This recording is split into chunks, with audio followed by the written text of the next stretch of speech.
erat dengan masalah keseharian kita, yaitu masalah wudhu, mandi dan tayamum. Tetapi tadi ada kekurangannya, sayangnya pemakalah tidak mempraktekkan cara wudhu yang benar, cara tayamum yang benar. Itu yang sangat disayangkan. Atau juga pertanyaan dari teman-teman, bagaimana sih cara praktek wudhu yang benar, praktek mandi dan praktek tayamum. Jadi kita praktekkan ya sama-sama ya, insyaallah. Saya lihat beberapa pertanyaan-pertanyaan yang menarik dari teman-teman semua. Bismillahirrahmanirrahim. Pertama tentang masalah mandi wajib. Mandi itu ada beberapa hal ya. Ada mandi wajib, ada mandi sunnah, ada mandi mubah. Sebagaimana kita ketahui, wajib itu artinya ma yusabu ala fi'lihi wa yu'aqabu ala tarkihi, dilaksanakan berpahala, ditinggalkan berdosa, karena bagian daripada syariat, perintah Allah. Jadi orang yang meninggalkan wajib maka dia berdosa. Ya, sunnah ma yusabu ala fi'lihi, berpahala ketika melaksanakannya, wala yu'aqabu ala tarkihi, tidak berdosa, tidak disiksa ya ketika dia meninggalkannya. Itulah sunnah. Kalau mubah, mala yusabu ala fi'lihi wala yu'aqabu ala tarkihi, tidak mendapatkan pahala dan juga tidak mendapatkan dosa ketika dilaksanakannya. Nah, mandi wajib itu tadi sudah dijelaskan secara terperinci oleh pemakalah ya, penyebab-penyebabnya, lalu caranya ya. Cuma saya ingat tadi dipraktekkan ya, minimal pakai gayung tapi nggak ada air ya gitu, gayung. Gimana cara mandinya? Kemudian orang nih habis mandi wajib, apakah wudhu lagi? Hadis Rasulullah dari Aisyah radhiyallahu anha ini menjawab persoalan tadi. Ya, an Aisyah qalat kana Rasulullah sallallahu alaihi wasallam, dari Aisyah radhiyallahu anha dia berkata bahwasanya adanya Rasulullah telah bersabda, yaktasilu, Rasulullah ini mandi, wa yasillu, dan dia langsung sholat rakaatain, 2 rakaat atau salat goda dan sholat subuh. Wala arahu, dan aku, kata Aisyah, tidak melihatnya, yuhdisu, dia berhadas, wudu'an, dan dia mengulangi wudunya ba'dal ghusli, setelah dia mandi. Dari hadis ini terlihat bahwa ini bagian daripada hadis fi'liyah, hadis yang langsung dipraktekkan oleh Rasulullah, dilihat oleh Aisyah radhiyallahu anha. Aisyah adalah istri beliau yang cerdas, dinikahi ketika usia 9 tahun ya, disetujui setelah usia 12 tahun. Beliau anak dari Abu Bakar As-Siddiq, Sayyidina Abu Bakar As-Siddiq, sahabat beliau yang terdekat. Aisyah ini kelebihannya adalah cerdasnya luar biasa. Kalau Rasulullah nggak ngomong, Rasulullah melakukan sesuatu langsung hafal, langsung tahu. Nah, dari hadis ini Rasulullah tuh mandi langsung sholat, artinya tidak berwudu lagi. Bahkan kata Aisyah, wala arahu, dan aku tidak melihat dia hadas dan dia berwudu lagi ya, ba'das ghusli, setelah mandi. Artinya Rasulullah tuh tidak berwudu setelah mandi wajib. Dalam hadis ini fikih itu ada namanya ikhtiyar, sikap kehati-hatian. Sikap kehati-hatian itu adalah bagian daripada bagaimana kita memahami teks hadis lalu keseharian kita. Ada sifat keraguan-raguan bagi orang yang beriman, khawatir ketika mandi itu dia menyentuh kemaluannya, ya kan, memang harus disentuh kan. Atau juga ketika mandi itu, maaf, dia buang angin, dia pipis. Nah, itu yang menyebabkan ulama menyatakan sebagai tindakan kehati-hatian lebih baik berwudu ya setelah mandi wajib gitu. Nah, dari uraian begini, kalau kita yakin benar wudu mandi yang wajib tadi sudah dengan sendirinya mensucikan wajib ya hadas besar, berarti juga mensucikan hadas kecil dengan sendirinya. Kalau kita yakin seyakin-yakinnya dan berdasarkan hadis ini, maka kita tidak perlu wudu lagi. Nanti kembali kepada teman-teman. Tapi pemahaman harus komprehensif, harus jelas. Khawatir nanti dipahami hadis ini akhirnya kalau gitu gak usah wudu lagi lah. Ya kan? Gitu. Jadi ini tergantung kepada keyakinan kita. Makanya dalam fikih namanya ikhtiyar. Tindakan kehati-hatian, khawatir. Nah, khawatir itu tadi kan. Tapi kalau kita langsung pun mengamalkan ini boleh. Sama dengan Rasulullah sallallahu alaihi wasallam. Dalam sebuah riwayat beliau itu sebelum ke masjid, kebiasaan beliau memeluk dan mencium istrinya. Karena itu bagian daripada sunnah Rasulullah, peluk dan cium. Bini ya, bini sendiri bukan bini orang lain. Ya. Itu ketika Rasulullah mau ke masjid, Rasulullah nggak wudu lagi, langsung sholat. Nah, kalau Imam Syafi'i kan batal dong, jangankan pelukan ciuman, salaman saja sudah batal. Nah, itu kan. Nah, jadi ya, kita mau mengamalkan yang mana. Itulah Imam Syafi'i itu sangat ikhtiyar dalam pemahaman apa yang dilakukan Rasulullah SAW. Ya. Nah, kalau mazhab Maliki memang ya batalnya wudu setelah berhubungan suami istri. Kalau hanya salaman, hanya pelukan, hanya mencium, itu tidak membatalkan wudu menurut mazhab Maliki. Jadi tergantung kita mau pakai mazhab yang mana akhirnya. Kembali ke situ ya. Ini bagian rukyaah. Mudah-mudahan bisa dipahami ya. Kemudian yang berikutnya mandi sunnah. Niat mandi ketika masuk kota Mekah. Lafaz sebagaimana. Begini ya. Ini bagian dari sebenarnya mandi sunnah itu banyak. Mandi untuk melaksanakan sholat hari raya Idul Fitri, hari Idul Adha, mandi untuk melaksanakan sholat Jumat, mandi untuk melaksanakan setelah atau sebelum memandikan jenazah itu mandi sunnah tuh.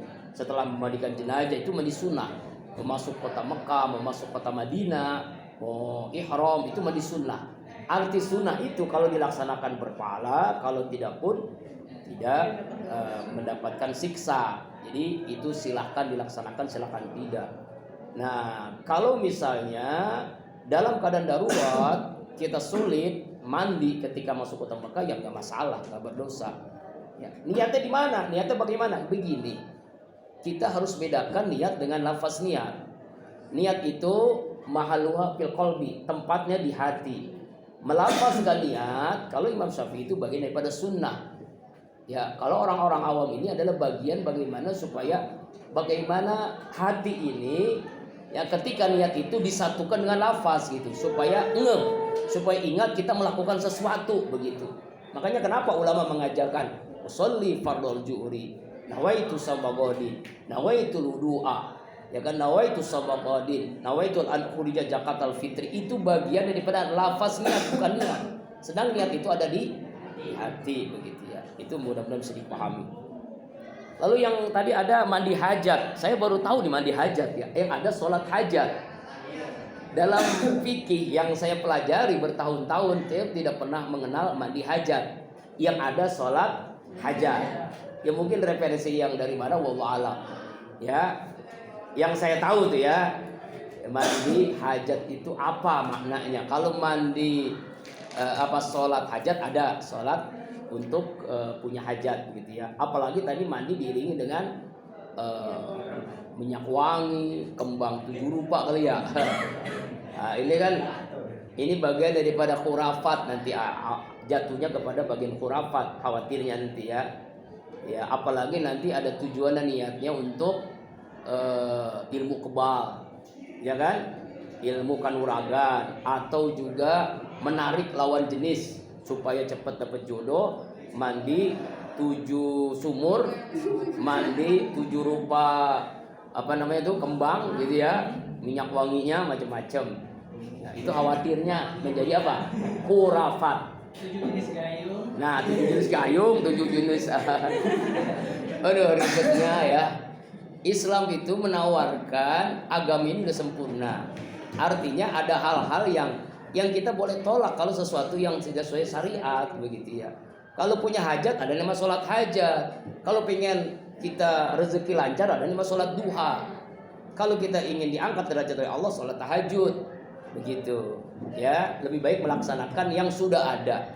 Jangan melaksanakan sesuatu yang tidak ada atau mengada-ngada yang tidak jelas tuntunannya, begitu ya. Saya coba gitu aja ya. Mungkin kalau ada referensinya ya kita ikutin saja. Tapi selama ini saya belum pernah menemukan referensi mandi hajat. Kemudian berikutnya wudhu. Ya apa nih ya? Wajib wudhu, sunnah wudhu. Begini ya. Wajib wudhu, sunnah wudhu itu adalah untuk membedakan antara yang wajib dengan yang sunnah tadi, ya kan? Wajib wudhu itu artinya rukun wudhu, sunnah itu sunnah. Rukun itu sebenarnya 6, sampai di sini 7. Sebenarnya lafaz niat itu bagian daripada niat, ya. Rukun itu ada 6. Pertama niat, ya. Ya, pokoknya lafaz atau tidak pun itu terserah. Yang penting dalam hatinya saya niat berwudu untuk menghilangkan dosa kecil fardu karena Allah Taala. Itu niat satu. Yang kedua adalah membasuh muka dengan tangan. Jadi semua yang namanya muka, mulai dari rambut sini di atas sampai sini telinga itu kena semua, sampai bawah ini kena, itu namanya muka. Kemudian membasuh, misalnya, oh ya, ini siapa? Oh, yang izin tadi. Oh, saya nggak merhatiin tadi. Ya silakan. Membasuh tangan sampai kedua tangan. Ya, tangan kedua tangan dulu baru kedua tangan. Itu wajib namanya, rukun wudu. Kemudian mengusap sebagian rambut kepala. Nah, tadi sekaligus menjawab. Rambut kepala itu bisa di depan, bisa di tengah, bisa di belakang. Maksudnya ini tuh. Yang penting rambut kepala. Bisa di depan, bisa di tengah, bisa di belakang. Mau di belakang boleh, mau di tengah boleh. Kalau Imam Malik seluruhnya, semuanya. Kemudian kaki sampai kedua mata kaki, lalu yang terakhir yang keenam tertib. Tertib itu berurutan. Arti berurutan itu dari awal sampai akhir, tidak boleh dibolak-balik. Harus berurutan. Niat, basuh. Nah, kalau misalnya wudunya seperti itu, hanya rukun saja, hanya wajib wudu saja, cukup dengan air, jangankan segini. Hanya 1 gelas mineral, gelas ini kan bukan gelas ya. Ini sudah cukup wudu. Ya, apalagi zaman kemarau ini, boleh kita berwudu dengan 1 gelas. Ya, 1 gelas segini kita bisa berwudu dengan 1 gelas. Nanti kita praktekkan bagaimana wudu dengan 1 gelas. Dan itu sah. Itu sah. Ya, kalau sunnah wudu, sunnah itu macam-macam ya tadi ya. Misalnya baca bismillah, basuh kedua tangan, ya kan ya ini, ya. Kemudian berkumur-kumur ya. Kemudian lubang hidung yang memasukkan air, namanya intisab. Intisab itu masukkan air ke hidung lalu dikeluarkan. Ya, itu hikmahnya banyak banget, apalagi zaman corona kemarin. Kalau orang wudunya sempurna, corona tuh nggak bakalan kena. Kenapa? Karena dia sudah memasukkan air ke dalam hidung. Waktu dulu pernah ada tes itu kan, tes COVID kan, itu kan dimasukkan ke hidung tuh. Saya pernah ngalamin tuh. Waktu menaikkan ibadah haji itu, sakitnya luar biasa. Sampai panjang tuh, sampai kesini, sakit. Iya kan? Ya Allah, kita dikerjain itu sama corona ya. Nah, sebenarnya kita berwudu dengan itu sudah cukup menghilangkan semua penyakit yang ada di hidung ini. Dan seterusnya ya, sampai 3 kali. Kalau bagaimana tadi ada pertanyaan, lebih dari 4 kali itu makruh, lebih dari 3 kali itu makruh, terlarang. Apalagi ada seorang kepala negara di daerah mana, di negara mana nggak tahu tuh, wudu sampai 6 kali.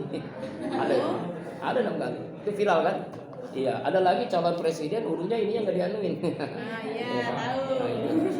Itu dua-duanya dari partai yang sama. Ya, kedua telinga luar dalam ya, membasuh anggota 3 kali berturut-turut ya, bersiwak, gosok gigi ya, dan seterusnya. Lalu selesai itu baca doa asyhadu an la ilaha illallah wa la syarikalah. Ya. Ya, itu dan seterusnya. Ini sunnah wudu.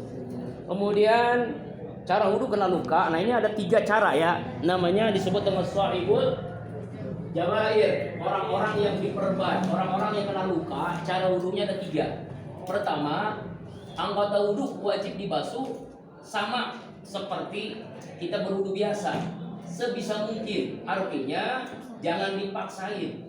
Misalnya dia habis luka, habis jatuh dari motor, habis jatuh dari pesawat, mati ya. Nah, dia harus kena, tapi sebisa mungkin harus kena. Ini cara pertama, kalau memungkinkan. Nggak mungkin cara pertama ini karena dibasuh kan. Cara yang kedua, diusap, cukup diusap bagian yang diperban. Diusap aja, diusap itu begitu. Diusap itu bukan dibasuh. Kalau diusap itu hanya kena saja. Kalau dibasuh kan harus kena air gitu ya. Kalau diusap ya diusap. Ini cara kedua. Cara ketiga ya tayamum, jangan dipaksain. Apalagi sudah parah sekali kan. Ya diimpus dan diperban dan sebagainya. Jadi ada 3 cara. Ini namanya sahibul jabair, orang-orang yang diperban, orang-orang yang kena luka. Ya, itu jawabannya. Kemudian yang berikutnya, cara wudhu ketika basuh kepala tadi sudah ya. Sebenarnya lebih bagus dari depan sampai belakang. Kalau depan saja boleh, kalau belakang saja pun boleh. Kemudian pengertian syarat rukun mumayyiz. Pengertian syarat tadi sudah jelas ya. Syarat itu sesuatu yang harus ada dan dia menentukan sah atau tidaknya sesuatu pekerjaan, tapi bukan bagian dari pekerjaan itu. Jadi sebelum pekerjaan namanya syarat. Syarat wudhu, syarat nikah, syarat sholat. Syarat-syarat itu ada syarat sebelum pekerjaan. Tapi kalau nggak ada, ya tidak sah pekerjaan itu. Kalau rukun, hal yang menentukan keberadaan sesuatu dan bagian daripada sesuatu itu. Bagiannya. Niat rukun kan? Ya kan? Itu. Kemudian basuh muka itu rukun. Mumayyiz itu artinya orang yang bisa membedakan baik dan buruk. Ya, ini baik atau buruk dia tahu. Nah, ada 3 orang dalam hadis Rasulullah Aisyah radhiyallahu anha Nabi sallallahu alaihi wasallam rufi al-qalamu an salasin. Rufi al-qalamu itu artinya diangkat pena. Maksudnya beban hukum diangkat.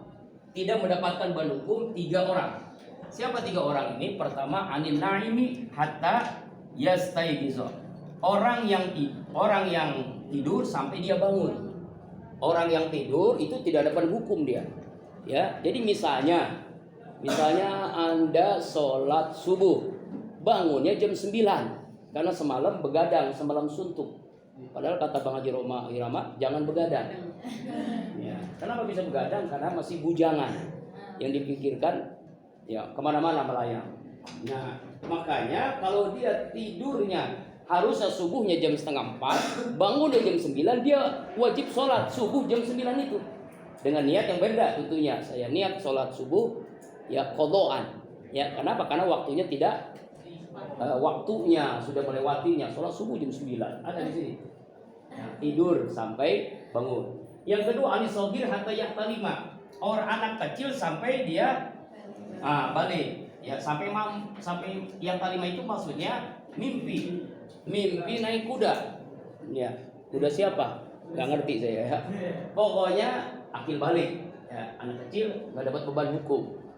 Ya, anak kecil ini adalah anak yang belum mumayyiz, tidak bisa bedain. Anak sekarang sih udah bisa bedain uang yang 100.000 dengan uang yang 10.000. Yang terakhir walil majnun hatta yakila, orang gila sampai dia berakal. Gila ini termasuk juga mabok, pingsan, penyakit apa itu? Autis atau penyakit-penyakit yang menyebabkan akalnya tidak berfungsi dengan baik, itu juga disebut majnun kalau dalam bahasa agama itu majnun. Kalau kita kan arti majnun itu gila aja, nggak harus gila, bisa dia stres, depresi, kemudian power syndrome apa nama itu? Ya itulah ya termasuk ayan, apalagi mabok, pingsan, itu tidak ada beban hukum. Artinya dari beban hukum dia boleh tidak melaksanakan ibadah ketika itu. Ya, dia tidak berdosa. Dia tidak sholat tidak berdosa. Dia tidak puasa tidak berdosa. Itu yang dimaksud dengan mumayyiz. Kemudian yang terakhir mandi wajib di dalam kolam. Ya tadi sudah benar jawabannya. Kalau airnya itu suci mensucikan dan airnya itu tidak kurang dari 2 pula ya, artinya memang memenuhi syarat yang sebagaimana penjelasan minggu lalu tentang air yang suci dan mensucikan. Nah, itu dibolehkan untuk mandi wajib di dalam kolam gitu ya. Sekarang ada lagunya tuh apa?